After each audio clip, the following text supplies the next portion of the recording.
My Amish mother-in-law counted every day of my pregnancy. I learned why too late. The kitchen of my youth always smelled of sourdough and chicory, but the sound that truly defined my early married life was the dry, rhythmic scrape of a charcoal pencil against a pine board. I was 20 years old when I married Aaron, and we moved into the small dotty house attached to his family's main farmhouse near the southern ridge of our district. On the morning after our wedding, before the dew had even lifted from the alfalfa fields, my mother-in-law, Sarah, hung a smooth, hand-sanded piece of poplar wood beside the kitchen stove. It was divided into neat, empty columns. Every evening, as the grandfather clock in the hallway struck 8, she would stand before that board and make a single, deliberate mark. I believed it was a harmless tradition of her household, a quiet way of keeping time in a world that moved by the rising of the sun and the turning of the seasons. I did not know that each stroke of that charcoal pencil was a weight dragging me toward a dark, irreversible night, or that she was counting down the very days of my life. To understand the quiet dread that slowly filled our home, one must understand how marriage is viewed in our conservative district. It is not merely a union between two young people. It is a covenant watched over by the entire community, anchored by the strict guidance of the church elders. Aaron was a gentle man, but he was quiet, always looking toward his mother's face before he spoke at the dinner table. Sarah was a woman of immense stature in our church, the sister of Bishop Thomas, and her word carried the weight of unwritten law. When Aaron and I married after a short, supervised courtship, I felt a deep sense of peace. Yet, there was a secret I carried in the quiet spaces of my heart, a secret that I believed was mine alone, shared only with Aaron in a single moment of weakness 1 week before our wedding day, beneath the shadow of the old willow tree by the creek. In our district, the rules regarding premarital purity were absolute. If a child was born even a few days short of the socially accepted 9-month window after the wedding, the parents were subjected to a public confession before the entire congregation, a shon that would strip them of their standing, invite the shunning of their family, and, in our specific family's case, trigger an ancient clause in the family's land deed. The farm we lived on had been handed down through a strict covenant written by Aaron's grandfather. If any heir brought shame upon the church, or was subjected to a public disciplinary confession before the birth of their first child, the land and the homestead would immediately revert to the church trustees, leaving the young family with nothing. I knew the rule, but in my youthful innocence, I believed that love and a chaste life thereafter would shield us. I did not realize that Sarah's eyes saw through the veil of my quiet compliance from the very beginning. The first month, the marking begins. The countdown began on a Tuesday in late October, just 3 weeks after our wedding. I had spent the morning scrubbing the heavy iron pots, feeling a sudden, strange wave of nausea that forced me to sit on the back porch steps, gripping the wooden railing until my knuckles turned white. When I returned to the kitchen, Sarah was standing by the pine board. She did not look at me, but her hand was steady as she drew a small, black square in the first column. "You look pale, Miriam," she said, her voice as calm and level as the winter fields. "A young wife must keep her strength. There is much work to be done before the frost settles into the ground."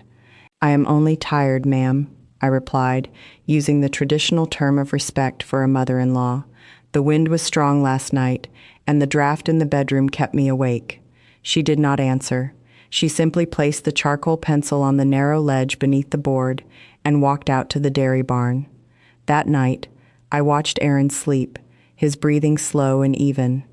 I wanted to tell him about the sudden flutter in my stomach, the quiet realization that my body was already changing, but a strange, unnameable unease kept the words trapped in my throat. I looked out the window at the silhouette of the main house, where Sarah's kitchen light remained burning long after the rest of the valley had gone dark. The second month, the circle of isolation.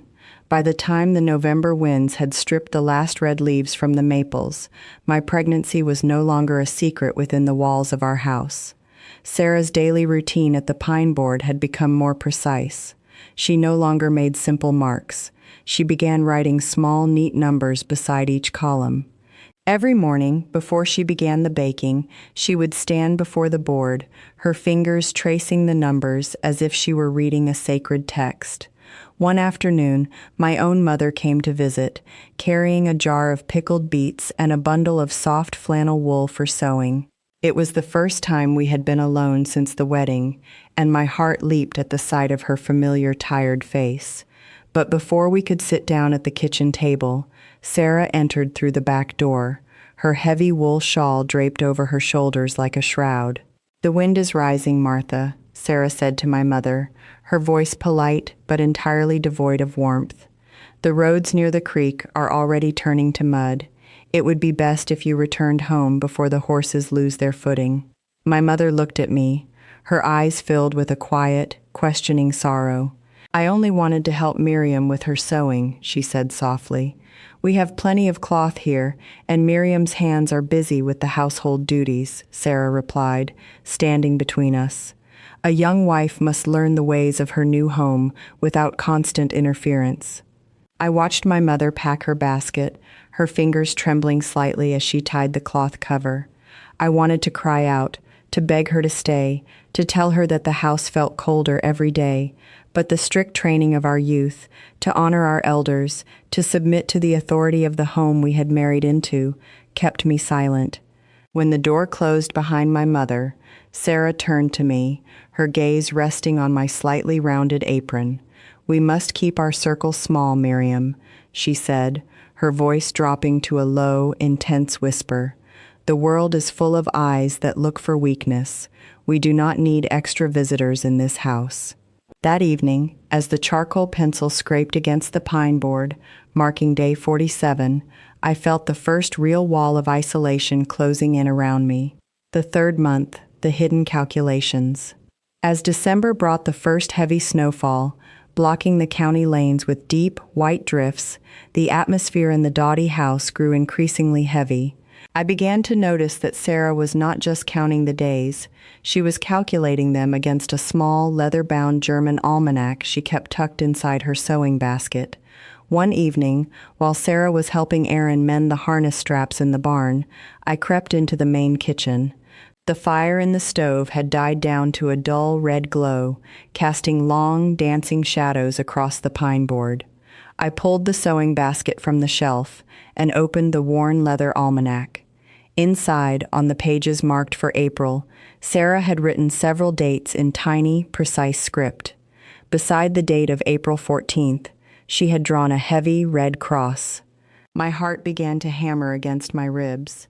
April 14th was exactly 38 weeks from our wedding night, but if I calculated from that quiet, beautiful evening beneath the willow tree, the moment Aaron and I had let our hearts guide us instead of the rules, the baby would be due at least 10 days earlier, in the first week of April. I realized then that Sarah was not counting down to the birth of her grandchild with joy. She was counting down to see if the child's arrival would expose our sin. If the baby was born before the date marked with the Red Cross, it would be proof to the entire district, and to Bishop Thomas, that we had transgressed before our marriage. The farm would be lost, Aaron's family would be disgraced, and we would be cast out into the cold, unforgiving world beyond the ridge. I stood there in the dark kitchen, holding the almanac, as the realization washed over me. Sarah knew. She had always known. Her daily countdown was not an act of motherly devotion. It was a silent, desperate surveillance, a ticking clock that threatened to destroy the fragile life we were trying to build. The fourth month, the first warning. When the new year arrived, bringing bitter, sub-zero temperatures that froze the water pitchers in our bedroom, the pressure within our household became almost unbearable. My physical strength was fading. Unlike many young women in our district who carried their pregnancies with a quiet, glowing vigor, I was plagued by a deep, constant exhaustion and a sharp pain in my side that made it difficult to lift the heavy iron wash tubs. During the second week of January, I sat down by the stove, my hands pressed against my stomach, trying to catch my breath. Aaron walked into the kitchen, his boots caked with dry snow. He looked at me, a rare flash of genuine concern crossing his youthful face. "You look ill, Miriam," he said, kneeling beside my chair. "Perhaps we should ask the midwife, Mary Troyer, to come down from the upper ridge and look at you. She has the herbs that help with the pain." Before I could answer, the door from the main house swung open. Sarah stood in the doorway, her apron immaculate, her face set like stone. "Mary Troyer has a loud tongue," Sarah said, her voice cutting through the warm air of the kitchen like a whip. "She talks to the women in the neighboring district. She asks too many questions about dates and times." "But ma'am," Aaron protested, his voice small and hesitant, "Miriam is hurting. The baby is heavy, and she cannot carry the water." Sarah walked over to the pine board, her hand resting on the charcoal pencil. "We do not need Mary Troyer," she said, looking directly at me. "I have delivered many children in this valley. I will handle the birth when the time comes. We do not invite outsiders into our private struggles. We trust in the Lord, and we keep our business within these walls." She turned back to the board and made a sharp, dark stroke, marking day 98. The sound of the charcoal against the wood felt like a bolt sliding into a lock. I looked at Aaron, hoping to see a spark of rebellion in his eyes, but he only lowered his head, his shoulders slumping in familiar compliance. He would not protect me. He would not protect our child. He was as much a prisoner of his mother's fear and the family's land covenant as I was. The 5th month, the bishop's shadow. In February, the snow began to melt, turning the pasture lanes into thick, gray mud that clung to our boots like heavy iron weights. It was during this month that the physical reality of our situation became a public concern. One Sunday afternoon, after the church service had concluded at a neighboring farm, Bishop Thomas rode his black carriage into our lane. He was a tall, imposing man with a long, gray beard and eyes that seemed to look straight into the dark corners of a person's soul. He sat in our parlor, drinking the hot chicory coffee Sarah had prepared, while Aaron and I sat stiffly on the wooden bench opposite him.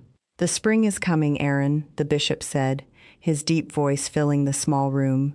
"The church trustees will be reviewing the land deeds after the spring planting. Your grandfather's covenant is a sacred trust. It ensures that this land remains in the hands of those who walk in the straight and narrow path of our ancestors." He paused, his gaze shifting slowly to me. My apron could no longer hide the prominent curve of my pregnancy.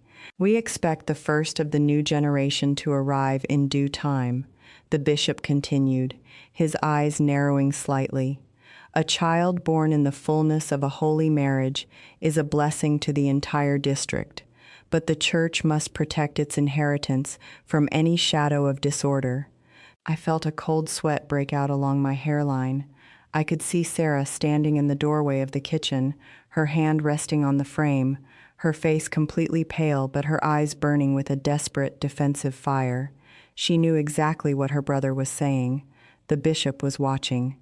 He was waiting for any sign, any discrepancy in the timing of the birth, to reclaim the rich, fertile acres of our farm for the church's own use. When the bishop finally left, the silence in our house was deafening. Sarah did not speak to either of us for the rest of the evening. She simply went to the pine board, her hand shaking slightly as she marked day 134, her pencil leaving a jagged, dark line that looked like a scar across the wood.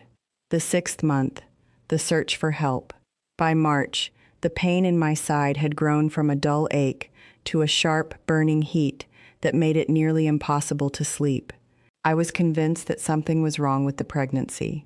I had seen my sisters and cousins carry children, and none of them had suffered this deep, draining weakness that made their fingers swell and their vision blur. One afternoon, while Sarah was visiting an elderly neighbor on the far side of the ridge, I decided I could no longer submit to the silence that was slowly killing me. I slipped on my heavy wool shawl and walked down the muddy lane, my legs trembling with every step, toward the main road. I was going to find a telephone at the English neighbor's farm and call the doctor in the town 5 miles away.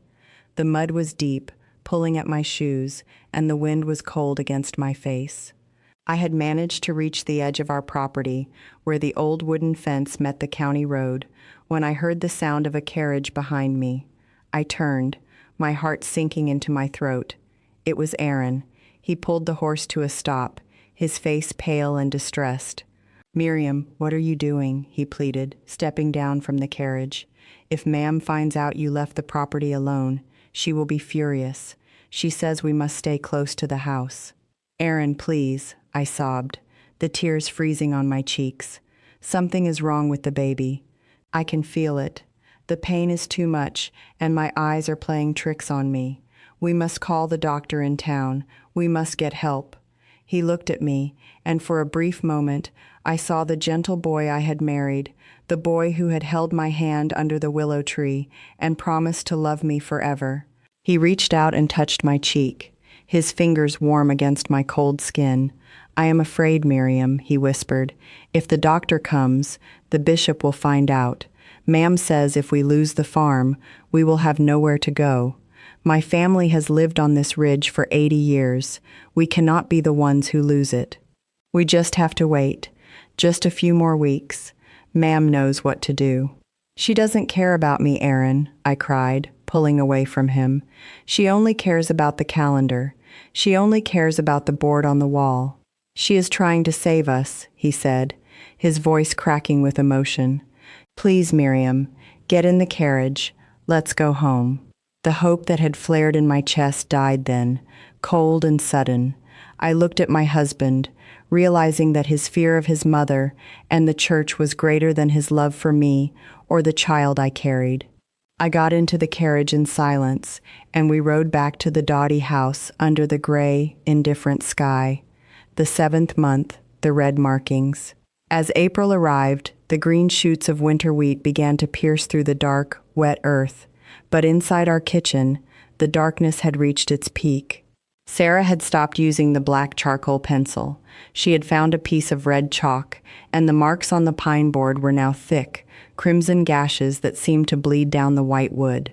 She had counted today 210. She watched my every move with a terrifying, silent intensity. She no longer allowed me to leave the house at all, even to hang the laundry on the line. She brought the wash tub inside, filling the small kitchen with steam that made it difficult to breathe. She checked the pine board multiple times a day, her fingers tracing the red marks as if she were counting down the seconds of a bomb.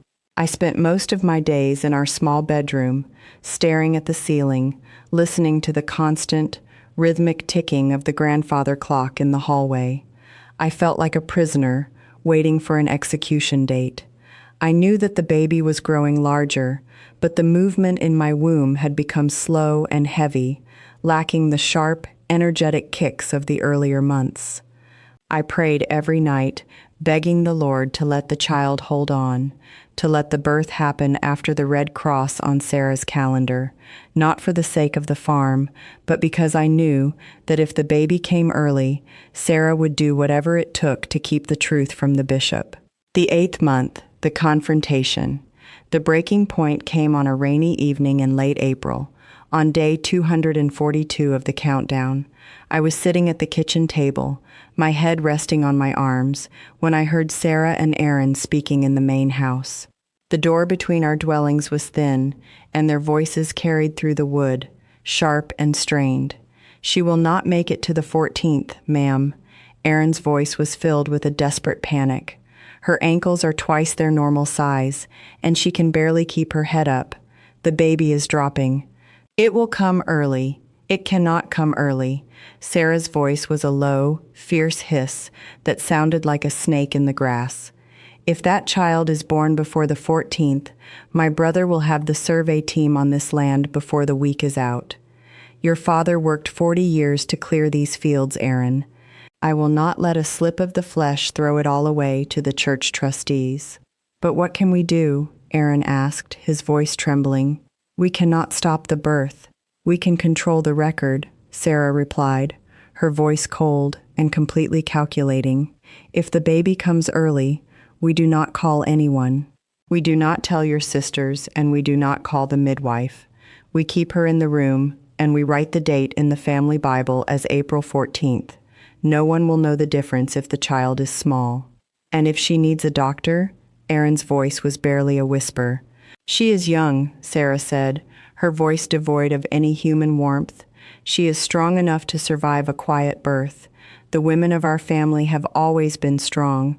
She will do what is necessary to protect this house.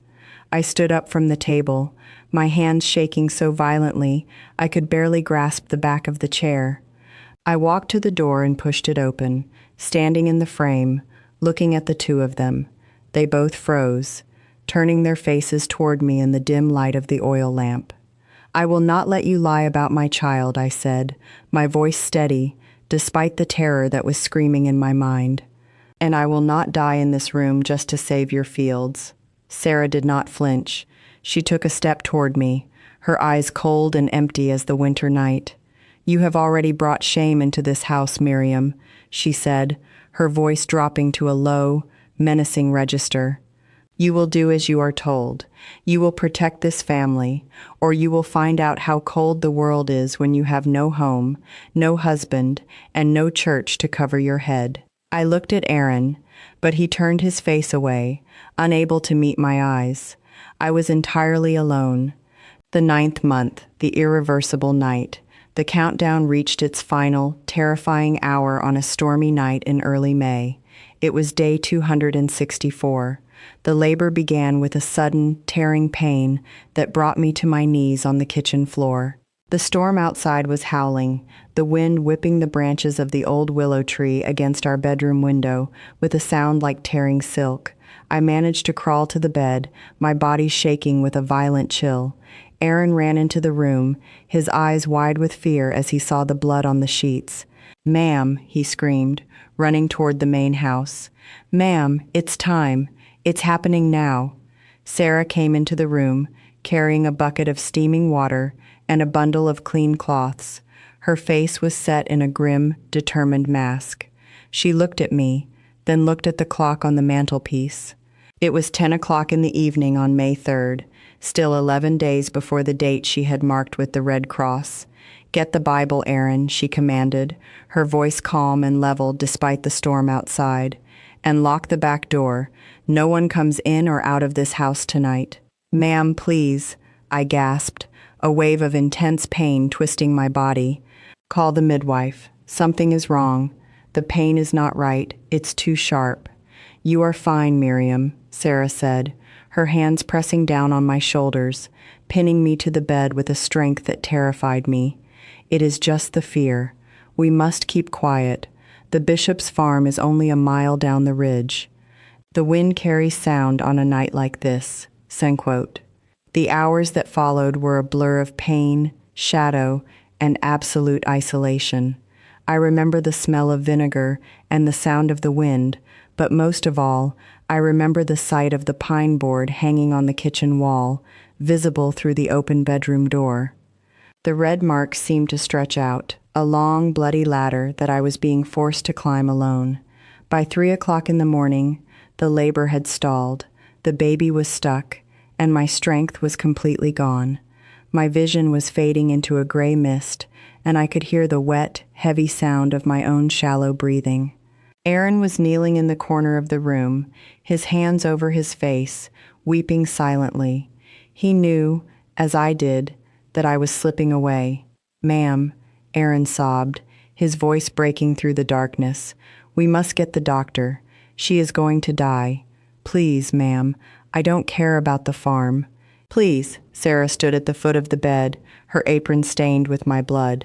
She looked at me, then looked at the wooden board on the kitchen wall, where the countdown remained incomplete. For the first time, I saw a flicker of hesitation in her cold eyes. She was weighing the land, the acres of green fields, the timber on the ridge, the pride of her family's spotless name, against the life of the young woman who had trusted her son. "There is still time," she whispered, her voice shaking slightly. "If we call him now, we can say she went into labor late. We can say the storm delayed us." "Call him!" Aaron screamed, standing up and grabbing his mother's shoulders. "Call him now!" Sarah slowly turned and walked out of the room. It took another hour for the English doctor to arrive through the muddy, storm-swept lanes. When he finally walked into the room, his face was pale with anger as he assessed the situation. "Why didn't you call me hours ago?" he shouted at Sarah, his hands working quickly to prepare his instruments. "This girl is nearly gone. The baby is in distress." Sarah did not answer. She stood in the corner of the bedroom, her arms crossed over her chest, her face completely expressionless as she watched the doctor work. The payoff and the consequence.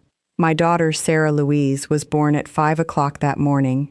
She was small, her skin pale and quiet, but after a long, terrifying moment, she let out a sharp, thin cry that filled the room like a miracle. But the delay in medical care had taken its toll. The doctor managed to save my life, but the damage to my body was permanent. As he packed his instruments in the gray light of the dawn, he looked at me with a deep, sorrowful pity. "You survived, Miriam," he said softly, his hand resting on my shoulder, "but you will not be able to carry another child. The internal tearing was too severe, and the delay, well, it was simply too long." I looked past him to the doorway, where Sarah was standing. She had heard his words. Her face did not change. She simply turned and walked into the kitchen. A few minutes later, I heard the sound that had defined my life for 9 months, the dry, scraping sound of the chalk. But this time it was different. I heard the sound of wood splintering. I dragged myself up on my elbows, looking through the doorway. Sarah had taken the heavy pine board off the wall. She had brought it to the wood stove, and with a single, deliberate movement, she slid the sanded poplar wood into the hot coals. The board that had counted every day of my pregnancy, the board that had served as a silent, terrifying judge of my life, caught fire instantly. The red marks turned black, curling into ash as the flames consumed them. She had protected the land. The doctor's official report listed the birth date as May 4th, but with the complications and the early arrival, Sarah managed to convince her brother, the bishop, that the child was simply premature due to the storm and my weak constitution. The farm remained in the family's hands. The land deed was secure. But the price of that security was my husband, my health, and the trust that should have bound our family together. The bittersweet final reflection. Nearly 40 years have passed since that stormy night on the ridge. Aaron and I lived out our lives in the Dottie house, but we were like two ghosts sharing a tomb. The love that had bloomed under the willow tree had been crushed beneath the weight of his compliance and his mother's cold calculation. We never spoke of the pine board, or the red marks, or the night our daughter was born, but the silence between us was louder than any accusation. Sarah passed away during a cold winter 15 years ago. On her deathbed, she called me to her side. Her hands were thin and dry, resembling the dry wood she had burned so long ago. "I did what I had to do, Miriam," she whispered, her eyes searching mine for some sign of forgiveness. "The land, it was all we had. Without the farm, Aaron would have been nothing. You would have been nothing." I looked at her, this elderly woman who had spent her entire life counting, measuring, and protecting a reputation that was built on a foundation of fear and silence. I felt no anger left in my heart, only a deep, profound sorrow for the years we had lost to her calculations. "We were already nothing, ma'am," I said softly, taking her cold hand. "The moment we decided the land was worth more than the truth, we lost everything. Today, my daughter Sarah Louise has children of her own. She lives in a modern house on the far side of the valley, her life filled with the laughter and movement of a family that does not live by the strict, silent rules of our past. Sometimes, when I visit her and watch her children play in the yard, I think of the pine board that once hung beside my kitchen stove. I learned too late that obedience is not the same as love, and that a life spent counting the days is a life that forgets how to live them. The red marks are gone, burned to ash in a stove that died out decades ago, but the lesson they carved into my soul remains as clear and permanent as the ridge that shadows our valley.